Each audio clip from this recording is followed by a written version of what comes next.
들어가는 부분을 좀 여러분들에게 설명을 드리겠습니다. 보통 일반적으로 현미를 먹으면 소화가 된다 안 된다고 어떤 말을 하죠? 네, 거의 다 그렇죠. 그래서 위장이 안 좋거나 아니면 신장이 안 좋거나 간이 안 좋거나 소화력이 딸린 분들은 소화가 잘 안 된다 이렇게 이야기를 많이들 하십니다. 이 말은 포만감이 많다 혹은 또 속이 좀 너무 더부룩하다 오랫동안 그것이 지속된다 이렇게 생각하는 경향에서 이제 이야기를 많이 하는데, 보통 우리가 개념하는 소화를 이렇게 생각하죠. 배가 빨리 꺼진다. 네, 그렇죠. 소화라는 개념을 그렇게 따지면 이제 문제가 일어날 수 있어요. 왜냐하면 물 마시면 더 소화 빨리 되고 과일 먹으면 소화 빨리 되거든요. 근데 소화가 빠른 식품이 있는 거고, 네, 소화라는 단어는 빨리 꺼진다고만 해서 소화가 다 되었다라는 뜻은 아닙니다. 전체적으로 우리가 이해해야 되겠죠. 그래서 보통 백미와 현미를 보면 현미는 이 배부른 상태가 오래 지속되는, 그러니까 오랫동안 훨씬 더 시간이 지속된다고 해서 소화가 안 된다 이렇게 이해할 수 있어요. 그러나 백미 같은 경우는 이 배부른 상태가 어떻게 돼요? 오래 지속되지 않아요. 굉장히 빨리 꺼집니다. 그래서 밥 먹고 한두 시간 이랬으면 금방 또 배가 고파요. 백미만 딱 먹으면. 근데 현미는 훨씬 더 오래 갑니다. 자, 옆에 보시면 소화라는 것 볼까요? 뭔가 음식물이 영양과 혈액이 되기 위해서 분해되고 그것이 각 세포에 흡수되기에 적합한 상태를 말해요. 그러니까 우리가 보통 고분자인 쌀을 먹었다, 아니면 밀을 먹었다, 그럼 그것이 저분자의 형태로 되어서 우리 몸에 흡수되고 그것이 무엇이 된다? 두 가지. 피와 영양이 된다라고 볼 수 있습니다. 그게 바로 소장에서 시작되거든요. 그래서 결국 소화라고 하는 말은 음식이 에너지가 되는 과정인데, 그 에너지가 되는 과정에서 당분이 되는 과정 있죠. 당분이 칼로리를 만들어내는 과정이 가장 쉽습니다. 그러나 현미 같은 경우는 그 외에 영양소들이 충분히 들어있기 때문에 소화율이 훨씬 더 낮다라고 볼 수 있어요. 현미가 소화가 잘 안 되는 식품이라면 이런 문제가 있습니다. 보통 현미는 소화가 안 돼라고 말한다면 이런 문제가 있어요. 주식으로 했을 때 영양실조가 걸릴 확률이 높다. 그러니까 위가 안 좋은 분들이 난 현미가 소화 안 돼서 못 먹어, 현미는 소화 안 되는 식품이야 라고 말할 것 같으면 이거 이해 잘 하셔야 돼요. 왜냐하면 보통 여기 오시는 분들이 소화력이 좀 안 되면 흰밥 드시려고 해요. 그죠? 대부분 그러세요. 그래서 제가 오늘 이 이야기를 꺼낸 이유가 여러분들이 집에 가셔서 실천해야 할 첫 번째 가장 중요한 것을 저는 현미 식사라고 생각하고 있어요. 현미 식사. 위가 아프든 무조건 현미를 드셔야 돼요. 근데 그 드시는 방식이 좀 다른 거죠. 때마다 좀 다른 거예요. 주식으로 이 현미를 드실 때 현미가 만약에 소화가 안 되는 식품이야 라고 한다면 영양실조 걸려요. 두 번째, 아이들은 성장에 있어서 굉장히 예민합니다. 근데 이 아이들의 성장에 문제가 생겨요.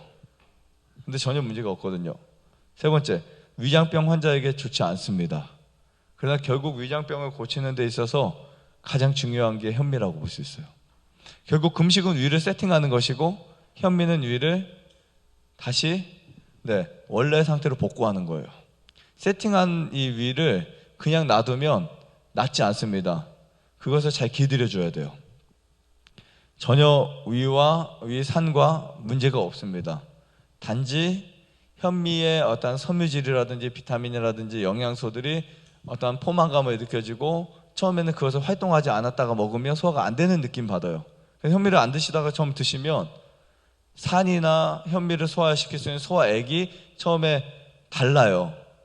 더 강하게 분비돼야 되거든요. 그래서 처음에는 현미가 씹지도 않은 채 그대로 나오는 경우도 있어요. 그래서 현미를 처음에 드시는 분들은 반드시 잘 씹어 주셔야 됩니다. 우리 현미를 먹었을 때 배가 잘 안 꺼지는 이유가 있어요. 뭐가 많아요? 섬유질이 많습니다. 그러니까 섬유질이 훨씬 더 많기 때문에 백미에 비해서 소화가 안 된다라는 느낌이 드는 거예요. 안 되는 게 아니고요. 그리고 각종 영양소가 많아요. 비타민, 무기질, 특히 이런 것들이 많습니다. 그리고 혈당 조절이 돼요. 그러니까 식사를 후에 혈당 피크 현상을 막아주고 혈당이 조절되다 보니까 이게 소화가 안 되는 것 같아 라고 할 수 있어요. 근데 배가 고픈 백미는 밥 먹고 나서 쭉 올라갔다가 뚝 떨어지니까 어때요? 금방 배가 고프죠. 그러니까 이게 소화가 잘 되는 거야 라고 말하지만, 진짜 소화라는 표현은 먹은 음식을 에너지화 시켜야 되는데, 우리가 자동차에 기름을 넣어서 연소가 되게 해서 엔진 자동차가 돌아갈 수 있도록 하는 것은 연료에 의한 거잖아요. 근데 그 연료가 연소가 잘 됐는지는 그 연기를 보면 알 수 있죠. 그리고 에너지율을 보면 알 수 있어요. 에너지 효율에 있어서 현미가 훨씬 더 좋습니다. 똑같은 양을 먹었을 때 에너지 효율이 훨씬 좋아요. 즉 연비가 길다는 거예요. 꼭 기억하셔야 돼요. 그래서 현미를 먹었을 때 질병이 걸리지 않는 이유는 뭐냐면, 포만감이 있기 때문에 과식도 안 하게 되고 간식을 안 하게 돼요. 백미를 먹으면 간식을 할 수밖에 없어요.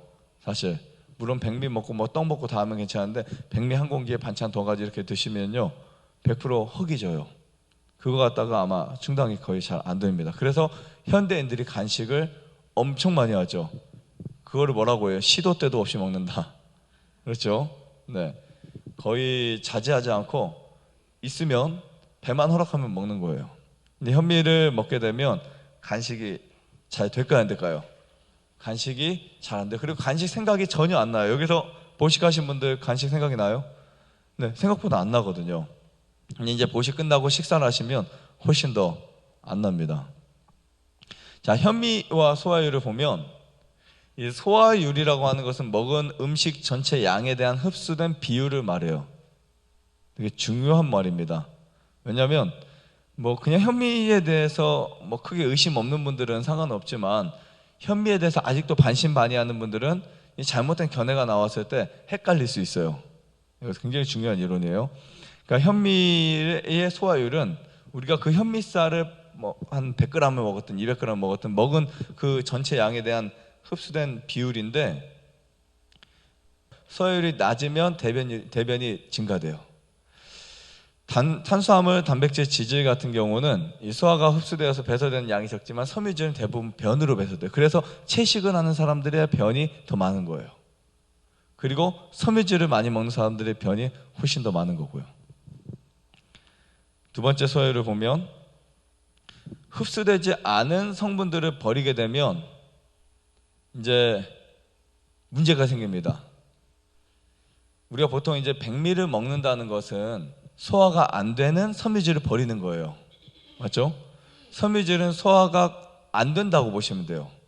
섬유질은 소화를 위한 게 아니라, 섬유질 자체는 우리 몸에서 소화돼서 흡수되는 물질이 아니고 우리 몸에 다른 대사를 할 수 있도록 만들어주는 물질이에요.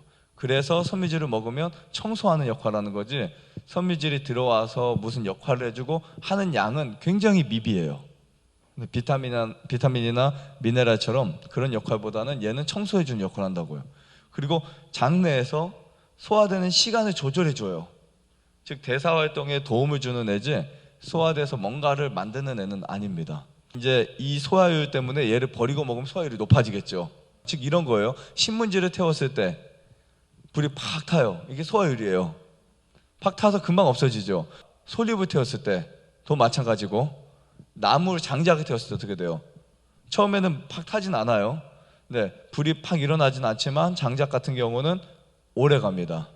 불이 붙어서 천천히 굉장히 오래 가요. 신문지와 비교할 수가 없어요. 신문지 100장과 장작 한도 뭐가 빨리 타요? 신문지가 빨리 탄다고요. 내내 신문지도 결국은 종이니까 나무의 일부지만, 그것을 어떻게 분해시키냐에 따라서 이렇게 달라지는 것처럼 소화율도 마찬가지로, 이해 가시겠죠? 네. 그래서 섬유질을 버렸을 때 더 빨리 불에 타고 꺼진다, 이렇게 이해하시면 됩니다. 즉 섬유질을 버리면 흡수율이 증가한다고 보시면 돼요. 그래서 녹즙이나 인스턴트 식품을 먹지 말라는 거예요. 녹즙이 때에 따라서는 필요할 수도 있어요. 네, 증류화된 녹즙이. 그러나 녹즙을 계속해서 많이 먹고 섬유질이 많은 야채를 안 먹는다, 그러면 또 문제가 생길 수 있어요.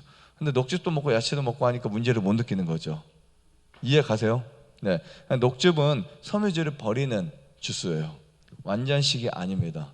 근데 보통 사람들 어떻게 생각해요? 녹즙을 건강식품이 생각해요. 전혀 아니에요. 녹즙을 먹고 나은 게 아니라, 녹즙을 먹기 위해서 술, 담배, 고기 해로운 거 끊고 과식 안 하고 밥을 안 먹으니까 디톡스가 됐던 것 뿐이에요.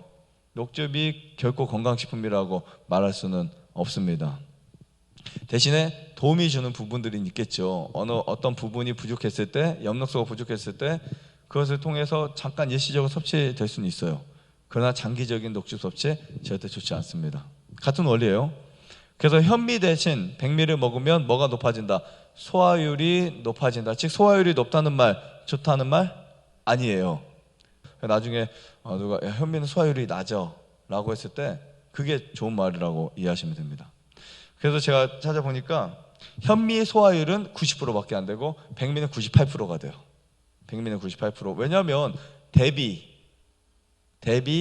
백미는 굉장히 빨리 소화되고 소화율을 높일 수 있는 다른 것들 빼고 먹었으니까 당연한 거죠. 그래서 이런 말을 제가 썼습니다.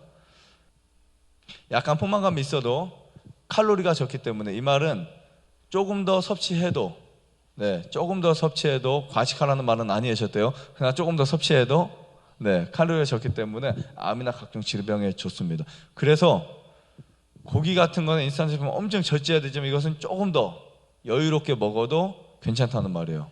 너무 과식 어떻게 하지 스트레스 안 받으셔도 돼요.